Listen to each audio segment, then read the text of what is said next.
جس کا اب انتخابی نشان بھی کوئی نہیں ہے، تو اس کو میدان بدر کرنے کے بہت سارے اقدامات ہوئے ہیں، جن میں سے یہ بھی ایک ہے کہ دفعہ 144 نافذ کر دی گئی ہے۔ تو ہو سکتا ہے کہ جو دفعہ 144 کی خلاف ورزیاں جو کریں گے، اب دیکھیں نا دفعہ 144 کے نفاذ کی موجودگی میں بھی ڈسٹرکٹ مجسٹریٹ کی اجازت سے اجتماعات کی اجازت مل جاتی ہے اجازت۔ جی بالکل۔ تو یہ ہوگا کہ جی ان کو ایک فریق کو دے دی جائے گی اجازت، ایک کو نہیں دی جائے گی، اور جب وہ اجازت کے بغیر کوئی ایکٹیویٹی کریں گے تو ان کے اوپر مقدمات ہوں گے، گرفتاریاں ہوں گی۔ پہلے ہی بہت سارے افراد ان کے پس دیوار زندہ ہیں، کچھ ضمانتوں پر ہیں، کچھ مشکلات میں ہیں، کچھ توبہ طائب ہو گئے، کچھ سیاست سے باز آ گئے، کچھ نے پارٹی چھوڑ دی۔ تو یہ تو ایک تسلسل ہے جو گزشتہ 2-3 مہینے سے خاص طور پہ چل رہا ہے، اور یہ سارے انتظامات اسی طرف جا رہے ہیں کہ وہ میں نے بہت پہلے کے ایک پروگرام میں کہا تھا کہ گلیاں ہو جان سنیاں تے بیچ مرزا یار پھرے، تو وہ اب اس طرح کی صورتحال اگر پیدا کریں گے تو پھر یہ تو ہوگا کہ نتائج مثبت حاصل کر لیے جائیں گے، لیکن کیا ان کو منوایا جا سکتا ہے عالمی سطح پر؟ کیا ان کی کوئی اہمیت رہ جائے گی، اور کیا اس کو تسلیم دل سے کیا جا سکے گا؟ اور میں تو بلکہ یہ تک کہنے کے لیے تیار ہوں کہ یہ پھر انتخابات کے نام پر ایک کھیل تو چل رہا ہے، لیکن یہ اصل میں جمہوری انتخابات نہیں ہونے جا رہے۔ جی بہت شکریہ۔ جیسا کہ آپ نے بتایا کہ دفعہ 144 کے تحت ڈی سی او سے اجازت لے کر جلسے جلوس کرنے چاہیں گے، اسی طرح پنجاب میں دفعہ 144 اسلام آباد میں پولیس کی چھٹیاں منسوخ کر دی گئی ہیں۔ جب سے پی ٹی آئی نے اعلان کیا ہے جلسے جلوس اور پراپر الیکشن مہم کرنے کا، اس وقت سے یہ تمام پابندیاں جو ہیں وہ شروع ہو چکی ہیں۔ تو کیا سمجھتے ہیں کہ یہ عوام میں جو اداروں کی رسپیکٹ ہے کہ ایک مخصوص جماعت کو آپ نے دیوار سے لگانا ہے، باقیوں کو آزاد چھوڑنا ہے، تو اداروں کی رسپیکٹ عوام کی نظر میں یا قانون کی رسپیکٹ رہے گی یا کم ہوگی؟ اس میں ایک چیز جہاں تک عسکری اداروں میں یا پولیس میں چھٹیاں بند کرنے کی بات ہے تو یہ معمول کی کارروائی ہے۔ جب بھی انتخابات ہو یا کوئی ہنگامی صورت ہو تو چھٹیاں منسوخ ہوتی رہتی ہیں، یہ کوئی ایسی اچنبے کی بات نہیں تھی۔ لیکن جو دوسرا پہلو آپ نے بتایا ہے کہ جب اتنی پابندیاں لگیں گی تو پھر قانون کی خلاف ورزی کا بھی ایک جوش کے اندر بہتے ہوئے خلاف ورزیاں اور قانون توڑنے کی طرف بھی رغبت ہو سکتی ہے، اور جب قانون کو توڑا جائے گا تو پھر اس پر کارروائیاں ہوں گی، تو پھر یہ چل سلسلہ چلتا رہے گا، جو کسی صورت میں بھی معاشرتی طور پر بھی سیاسی طور پر بھی یہ فائدہ مند نہیں ہوگا۔ جمہوریت جیسے پہلے عرض کیا ہے کہ اگر مسائل کا حل جمہوریت ہے تو جمہوریت میں تو پھر آزادیاں ہونی چاہیے، بات کرنے کی آزادی، اجتماع کی آزادی، جلوس کی آزادی، تو یہ آزادیاں ہوں گی تبھی ایک آزادانہ انتخابات کا نقشہ سامنے آئے گا، ورنہ تو پھر حکومت کے مخالفین جو ہیں وہ جو الزامات لگا رہے ہیں پھر وہ درست ثابت ہوں گے۔ اور جہاں تک آپ نے خدشے کا اظہار کیا ہے، اگرچہ وہ بڑے دور کی کوڑی ہے، ہمارے ہاں ماحول ایسا ہے نہیں کہ یہاں کوئی اس طرح کی انقلابی، لیکن دنیا میں جتنی انقلابی تحریکیں ہیں ان کی بھی کوئی نہ کوئی وجہ بنتی ہے تو شروع ہوتی ہیں۔ جی بالکل، ایسا ایسا نہیں ہوتا کہ جی وہ چلتی چلی جائیں اور اگر نہیں چل رہی تو سمجھ لیا جائے کہ کبھی نہیں چلے گی۔ آپ کے میں اطلاع کے لیے، اگرچہ ہمارا معاشرہ اس طرح کا ہے نہیں، ایران کے اندر جب شاہ ایران کی 200 سال کی شہنشاہیت چل رہی تھی تو اس کے اندر صرف ایک واقعہ ہوا تھا کہ خواتین نے جلوس نکالا اور وہ عادت کے مطابق اس پر تشدد ہوا، اس پہ گولی چل گئی۔ اس کے بعد جو تحریک چلی ہے تو پھر وہ آقا خمینی جو 15 سال سے جلا وطن تھے اور ان کی قیادت اس انداز میں نہیں نظر آ رہی تھی، تو پھر وہی آئے اور انقلاب لے آئے اور بادشاہت تک وہاں سے نیست و نابود ہو گئی، ختم ہو گئی۔ تو یہ میں نہ دعا کرتا ہوں نہ میرا خواہش ہے کہ اس طرح کا انقلاب یہاں پاکستان میں آئے، جی بالکل، لیکن ہمیں لوگوں کو اس وہاں تک پہنچانا نہیں چاہیے کہ جس کو کہتے ہیں نا تانگ آمد بجانگ آمد، اس نہج تک وہاں تک نہیں جانے دینا چاہیے۔ مسائل کا حل پہلے ہی چیخ نکلنے سے پہلے، نعرہ بلند ہونے سے پہلے مسئلہ حل ہو جائے تو وہی اچھا ہوتا ہے۔ جی بہت شکریہ۔ ایک طرف پی ڈی ایم گورنمنٹ نے پیٹرولیم، بجلی، گیسز کی قیمتیں میں بے تحاشا اضافہ کیا، عوام کی دسترس سے باہر کر دی، دوسری طرف جیسے ہی انتخابات الیکشن کا دور آیا، بلاول بھٹو زرداری نے عوام کے لیے 300 یونٹ بجلی مفت دینے کا اعلان کیا ہے، جبکہ مریم نواز نے 200 یونٹ بجلی مفت دینے کا اعلان کیا ہے. سر کس طرح دیکھتے ہیں کہ اگر نون لیگ پیپلز پارٹی دونوں میں سے الگ الگ حکومتیں بن گئیں، چاہے دونوں میں سے کسی کی حکومت بنی، تو کیا مفت بجلی دے پائیں گی؟ یا دونوں کی حکومت بن جائے تب بھی عوام کو 300 یونٹ یا 200 یونٹ تک بجلی مفت دے پائیں گی؟ نہیں دے پائیں گی. تو یہ مذائقہ خیز بیانات دنیا بھر میں جگ ہنسائی کا باعث بنتے ہیں. تو اس بارے میں تھوڑا سا کچھ روشنی ڈالیں گے؟ اصل میں بر صغیر میں ہمارے ہمسایہ ملک میں ایک مثال ایسی قائم ہو گئی ہے. کیجریوال جو میئر بنے دلی بلدیہ کے، تو انہوں نے وہاں پر بلدیہ کے میئر جو ہیں وہ ان کو یہ اختیار ہے، انہوں نے مفت بجلی 300 یونٹ بجلی مفت دے دی. تو وہ اب ان کی پاپولیرٹی میں پھر اضافہ ہوا، پھر وہ پورے ایک بڑی پارٹی کے طور پر اوپر کا سامنے آنے کے امکانات پیدا ہو گئے. تو یہ جو پہلے ہم کسی زمانے میں 10-15 سال پہلے کہا کرتے تھے کہ میاں نواز شریف اور بے نظیر یہ بہن بھائی ہیں جی، یہ ٹرک پہ کٹھے چڑھ جائیں گے وقت آنے پر. اب ان کی اگلی نسلیں ہیں، بلاول ہیں اور ادھر سے مریم ہیں. تو یہ انہوں نے ایک شاید مقابلہ شروع کیا، انہوں نے 300 یونٹ کہہ دیا، انہوں نے 200 یونٹ کہہ دیا. حالانکہ ہماری معیشت کا سارا انحصار جو ہے وہ IMF کے قرضوں پر ہے، ورلڈ بینک کے قرضوں پر ہے. جی بالکل. اور IMF کی شرائط کے مطابق ہمارا بجٹ بنتا ہے، IMF کی شرائط کے مطابق ہمارے یہاں چیزیں طے ہوتی ہیں. ٹیکسوں کی ریشو تک طے ان کی مرضی سے ہوتی ہے. تو ایسے میں مفت بجلی دینے کا تو سوال ہی پیدا نہیں ہوتا کہ IMF سے منظوری ملے اور یہ IMF کو ناراض کر کے کوئی اس طرح کا اقدام کر سکے. اس لیے یہ انتخابی نعرے ہیں، یہ بہن بھائی آپس میں مقابلہ بھی کر رہے ہیں. اور میں تو بلکہ یہ کہتا ہوں کہ یہ آپ نے کہا ہے نا کہ مسلم لیگ جیت گئی تو کیا کر سکے گی یا پیپلز پارٹی، تو یہ دونوں مل کر بھی اگر حکومت بنا لیں پھر بھی نہیں کر سکیں گے. یہ پریکٹیکل بات ہی نہیں ہے. یہ سستی کر لیں وہی غنیمت ہے، بوجھ تھوڑا سا کم کر دیں، مہنگائی کو کچھ کنٹرول کر لیں تو وہی بڑا ان کی مہربانی ہوگی، ان کی عنایت ہوگی. یہ اس طرح کے ڈھکوسلے، اس طرح کے وعدے نہ کریں جو پورا کرنے ممکن نہ ہو، کیونکہ بعد میں پھر شرمندگی ہوگی. اور شرمندگی سے جب شرمندگی ہوتی ہے تو پھر سیاست میں مقام بلند نہیں ہوتا، نیچے کو جاتے ہیں. جی ناظرین، ہماری دو پارٹیوں کے نو عمر سیاستدان، آنے والے ہم غلاموں کے قائدین بلاول بھٹو زرداری اور مریم نواز، عوام کو بھارتی طرز کی گورنمنٹ جو تھی انہوں نے عوام کو 300 یونٹ مفت دی، ان کی نقل کرتے ہوئے پاکستانی عوام کو لالی پاپ دے رہے ہیں، سہانے باغ دکھا رہے ہیں، جو کہ فیزیبل نہیں ہے، ممکن نہیں ہے کسی بھی طرح سے 300 یونٹ بجلی دینا. تو وہ کسی طرح پہلے بھارت کی طرز پہ ترقی کر کے دکھائیں پاکستان کو، پاکستان کا معاشی مورال اس لیول پر لے کے تو جائیں، بھارت کی طرح ایک مضبوط اکانومی بنا کر تو دکھائیں. پھر عوام کو مفت بجلی، مفت گیس کے نعرے اچھے لگتے ہیں. پہلے ہم سے بجلی، خوراک، پیٹرولیم مصنوعات دسترس چھین لی گئیں. آج وہی چیزیں ہمیں مفت دینے کی آڑ میں نعرے لگا کر ووٹ مانگنا چاہتے ہیں. تو ایسے شعبدہ بازوں اور مداریوں سے یقیناً عوام واقف ہو چکی ہے. امید ہے کہ محتاط رہیں گے اور اپنے ارد گرد نظر رکھتے ہوئے محب وطن پاکستانی لیڈروں کو، پاکستانی رہنماؤں، سیاستدانوں کو چنیں گے، انتخابات میں آگے لائیں گے تاکہ وہ پاکستان کو ترقی کی راہ پر گامزن کر سکیں. اس کے ساتھ ہی آج کے پروگرام کا وقت ختم ہوتا ہے. نیکسٹ پروگرام تک کے لیے ہم آپ سے اجازت چاہیں گے. پاکستان زندہ باد.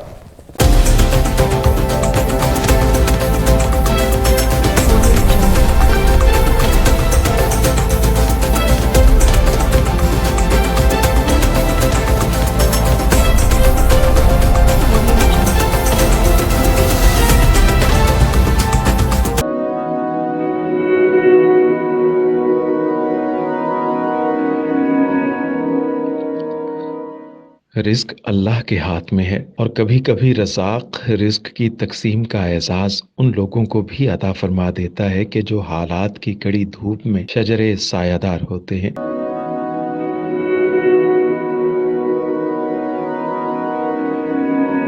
ملتان میں سلطان فاؤنڈیشن کی جانب سے مختلف مقامات پر سینکڑوں افراد کے لیے سلطان دسترخوان سجایا جاتا ہے.